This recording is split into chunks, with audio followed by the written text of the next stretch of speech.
memahami sejarah hukum Islam dalam kehidupan dan praktik keagamaan masa kini. Pertanyaan yang ingin saya tanyakan yaitu pandangan umum narasumber tentang sejarah hukum Islam. Sejarah tentang hukum Islam. Sejarah tentang hukum Islam itu sangat pentingnya untuk diketahui. Pancik Soekarno oge jam merah, jas merah, jam merah, terang deh. Kata Bung Karno juga jas merah, jangan melupakan sejarah, apalagi sejarah tentang Islam.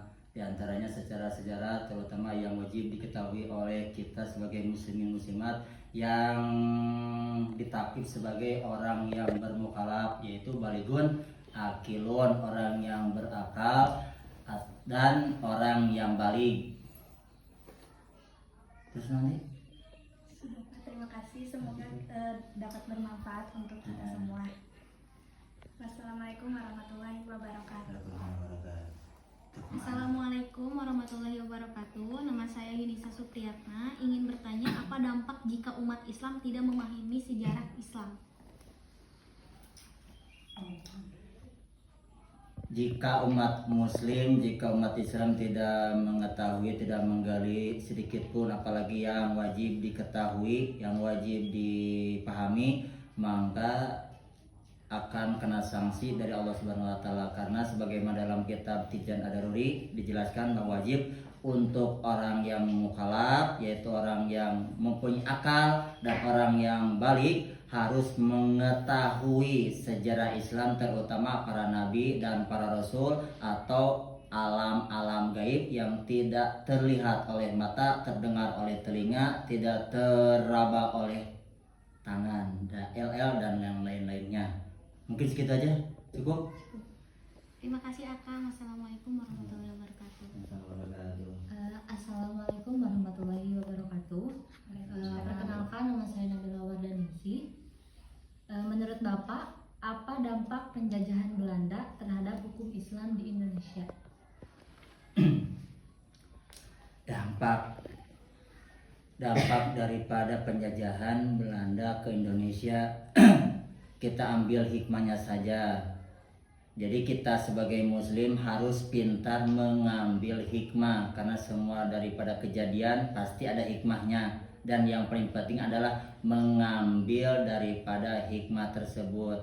Apa hikmahnya? Mungkin banyak yang kita rasakan di saat ini daripada penjajahan-penjajahan yang dijajah oleh Belanda ke negara Indonesia, sehingga Indonesia meraih kemenangan biarpun bertumpah darah di medan perang untuk membela negara Indonesia, sehingga saat ini orang-orang di saat ini bisa menikmati jerih payah daripada orang-orang di zaman dahulu kala memerangi atau menghadapi daripada peperangan orang-orang Belanda yang menjajah daripada orang-orang negara Indonesia. Segitu aja. Baik, terima kasih atas penjelasannya. Wassalamualaikum warahmatullahi wabarakatuh. Waalaikumsalam warahmatullahi wabarakatuh. Baik, assalamualaikum warahmatullahi wabarakatuh. Waalaikumsalam. Perkenalkan, nama saya Siti Aisyah. Izin bertanya, bagaimana perkembangan hukum Islam dari masa Nabi Muhammad hingga era kekinian? Bagaimana perkembangan hukum Islam dari masa Nabi Muhammad hingga sekarang? Perkembangan hukum Islam dari masa ke masa, dari dulu sampai saat ini, ya beginilah keadaan, situasi, keadaan Islam di saat ini dari dulu sampai sekarang. Sehingga untuk zaman sekarang bisa dikatakan akhir zaman. Sehingga Rasulullah SAW pernah bersabda, agama dipegang orang di akhir zaman, maka ibarat kata menyekel naon teh api teh naon ruhak teh bahasa Indonesia naon ruhak tah ieu tah saya yang kayak puntung rokok yang menyala, jika dipegang mangka panas, Jika dilepaskan, maka Tidak. ya tidak akan. Ya seperti itulah agama dipegang di zaman sekarang, rasanya dipegang panas, dan jika dilepaskan ya mungkin akan lepas. Jadi Islam zaman sekarang ternyata banyak kodanya, sehingga agama dipegang oleh orang muslim itu ibarat kata batu bara yang membara sehingga dipegang panas. Jika tidak dipegang ya mungkin akan lepas daripada agamanya. Naudzubillahi min dzalik. Segitu aja mungkin.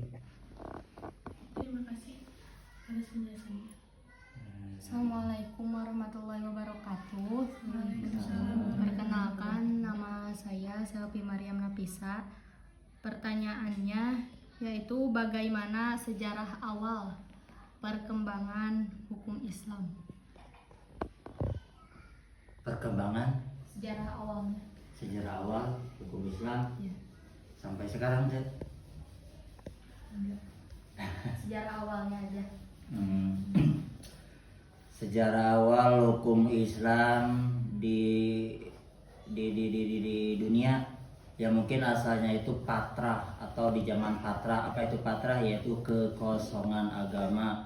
Bisa dikatakan orang-orang di zaman dulu bisa disebutkan orang di masa jahiliyah, sehingga buta daripada agama. Maka jika dalam keadaan Patrah atau kekosongan agama, maka tidak memasuki hukuman aturan daripada Islam, baik neraka maupun surga. Makanya seperti contoh ayahanda baginda Nabi Shallallahu Alaihi Wasallam, ada yang menyebutkan itu neraka bagiannya. Kenapa? Karena tidak masuk Islam. Kenapa? Karena tidak iman kepada Allah. Padahal itu dalam keadaan Patra. Makanya tidak dipastikan, tidak diponis ayahanda Rasulullah SAW ke surga atau ke neraka. Dan yang pastinya kita loh ke wajah, yakin saja bahwa ayahanda baginda Nabi kita SAW pasti masuk surga. Segitu aja mungkin.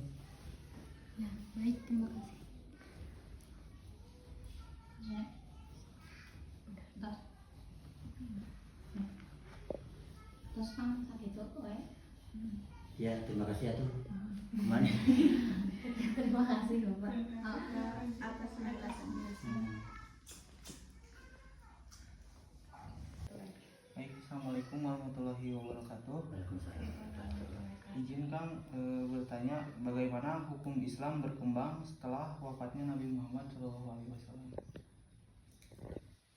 Hukum Islam, keadaan Islam setelah Nabi SAW wafat, keadaannya ya semakin sini semakin tidak membaik, sehingga tadi agama dikala terjadi di akhir zaman, yaitu saat ini, maka ibarat kata seperti api yang membara, ruhak atau batu bara yang membara, dipegang akan panas, dan jika dilepaskan mungkin akan lepas. Begitu pula agama kita di saat ini, apalagi setelah baginda Nabi SAW tidak ada, maka banyak orang-orang Islam yang tidak kuat atas keislamannya, tidak kuat atas keimanannya, sehingga banyak orang yang tergiur akan duniawi, atau gara-gara faktor ekonomi atau karena faktor keuangan, sehingga kadal pakro ayyana kupron, mendekati kepakiran itu atas kekufuran. Banyak orang di saat ini orang kufur gara-gara fakir. Naudzubillahi min dzalik. Begitu aja mungkin, semoga dipahami. Makasih Kang. Assalamualaikum warahmatullahi wabarakatuh. Waalaikumsalam warahmatullahi wabarakatuh.